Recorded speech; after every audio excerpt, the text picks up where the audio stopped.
the police chief, lives just down the street. He heard all the commotion happening at this hotel, and that's before he got the alert. Now, as for the shooting, police say that two groups were beefing with each other. One of those groups pulled into the Westin here, and as they did, another group was waiting across the street. They rolled around, came to the light here, pulled up, fired shots, and then drove away. Hotel surveillance video shows a frantic scene outside the Westin Book Cadillac in downtown Detroit Thursday night. Several men hop out of a black SUV parked in valet and try to take cover after a drive-by shooter fires at their vehicle.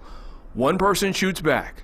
Belongings fall on the ground, and at one point, one of the apparent victims gets help. The drive-by shooter hurt four men between the ages of 20 and 30 years old. All this happens with DPD not far away. And we continue to have a strong presence in this area. In fact, the officers were there, heard the shots, and was in that area, so close, in fact, that they ended up conveying at least three of the victims to the hospital. Investigators are still looking for the shooter. While police say this stems from a conflict between two groups earlier in the night, it's 3 weeks after a shooting near the Christmas tree lighting ceremony at Campus Martius. Thursday night's shooting is not connected to the Westin, but it happened in Police Chief James White's neighborhood. I still think downtown is safe. I'm not moving. And, but this is a sad situation and unfortunate situation, and a situation where people are using guns to solve simple disputes. Everybody's got a gun. And, we're going to do what we can to constitutionally get them off the street. When we returned to downtown Friday afternoon, the chaos of that drive-by shooting seemed like a distant memory. We saw families check into hotels, including the Westin, holiday decor up and down the streets, and someone out for an afternoon jog. But we met two people who were downtown after the gun violence, and it's images they won't forget. When you hear two groups beefing with each other and it ends in gun violence, and it just happens in a place that's very populated and someplace you walk by, how do you feel about that?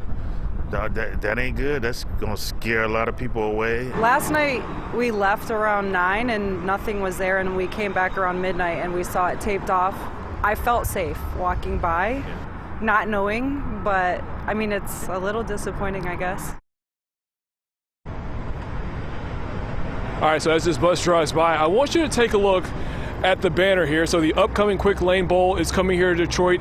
Thinking big picture, we have the NFL Draft in 2024, the Final Four 2025. Look, these are all big wins for Detroit, but it can't have people lose lives or endanger lives due to gun violence, especially in an area that is trying to attract more people to the area. I'll send it back to you in the studio. Yeah, good point there, Brandon. You talk about these, shootings in the past. Downtown, as you point out, so popular, so populated. Police have really increased their presence. So how critical was it to have people, close by when that shooting happened? Yeah, Roop, simply put, the chief said that these officers saved the lives of the men who were involved in this shooting. You heard 3 of them were taken to the hospital by police. Another one applied a tourniquet to one of the victims, helping stop the blood. So that person is alive today because of the help from police. Reporting live here in downtown, I'm Brandon Hudson, Fox 2 News. Brandon, thanks for that live report.